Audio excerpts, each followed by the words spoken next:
Welcome back, everyone. There's a scary movie that's hitting the theaters right now. It is called The Mummy, and here to talk about that are Bart and Jennifer Mills, our local movie reviewers. Welcome, Bart and Jen. Good morning. All right, so scary movie hitting the theaters. Yep. Go for it. It is indeed. Okay, so this is people. So this is Lee Cronin's Mummy, and this is to differentiate itself, from, of course, the Brendan Fraser series or the Tom Cruise debacle a few years back. Yeah. This is really not those movies. Lee Cronin is an Irish director. He made a really superior movie a few years back called A Hole in the Ground, which dealt with one similar theme, which is, that it is a child who goes away and comes back very different, which is one of the scariest things that, as a parent, we ever deal with, and that's the reason it shows up in movies quite a bit. In this case, we have a family who is he's a journalist father, a nurse mother. They are working in Egypt at the time. Their daughter suddenly disappears, and the local police are not able to help them find her. And then 8 years later, we jump ahead. They're back in New Mexico working at the local stations, and they find out their daughter is indeed alive, but she has been found in a sarcophagus that has been dropped in the middle of a desert in an airplane accident. And that's very complicated. I won't dive into that. But they get her back, and she is not all the daughter they thought she had. And what follows is a whole lot of body horror, a whole lot of danger to infants and children, and just a sort of a gruesome ride from a director that I think thinks he's Sam Raimi, but is really not Sam Raimi. And we can't underestimate the word gruesome. Yeah, this is a brutal movie. That's what this director is kind of known for, right? Is kind of that gross, gruesome type thing. Well, interestingly enough, his first movie, "There's a Hole in the Ground," as I said, was a really low budget Irish movie. But it was very scary and creepy. Yeah, and it wasn't body horror. Then the second movie he did was an Evil Dead remake, and it was very popular, made a lot of money, and it was an Evil Dead remake, so there was a lot of horror in it.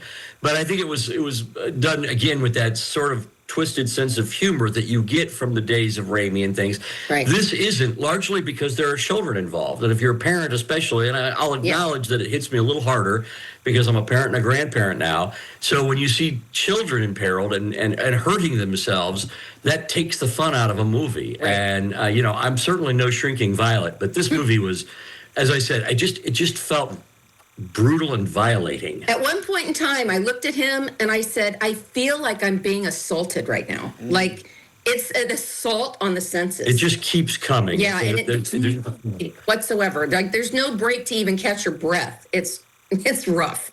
Yeah. So favorite website, Rotten Tomatoes, poo-pooed it. They gave it a 46% critic rating, so not very good. Right. No, I think this is a disappointment, especially because this is a director that I think everybody thought was on a projection to be really good. And I suspect he'll come back. This is a Blumhouse production. He got talked into this from Bloom and James Klein. The Hereditary and... Yeah, so they've produced, a lot of the horror movies in the last few years. He's in their canon. It's good to see guys working with these young directors. I'm happy to see it. But again, a new director probably needs a little bit of a ring sometimes. And in this case, I think we're seeing that somebody needed to walk in and say, no, this isn't working. All right, so let's go to the big reveal real quick. Thumbs up, thumbs down, or just somewhere in the middle.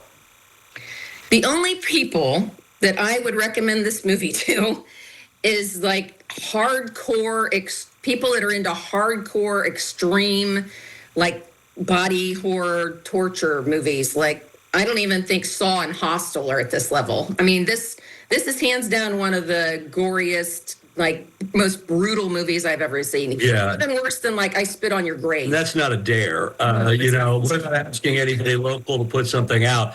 There are whole genres of movies that are obviously more gruesome than this. This is the most violent sort of popular movie we've seen. Yeah. But it's a thumbs down for me. It just does not work. It's not fun. The first half of the movie I actually kind of enjoyed. I like the idea of the plot that they were giving us. But it just does not work. I say, go see Send Help again, because that was Sam Raimi showing us what you can do and have fun with a little bit of body horror. Yeah. All right, so 2 thumbs down for the movie The Mummy. All right, well, thanks so much for joining us, Bart and Jen. Appreciate it. Thanks. All right, well, don't go away. We have more when we return.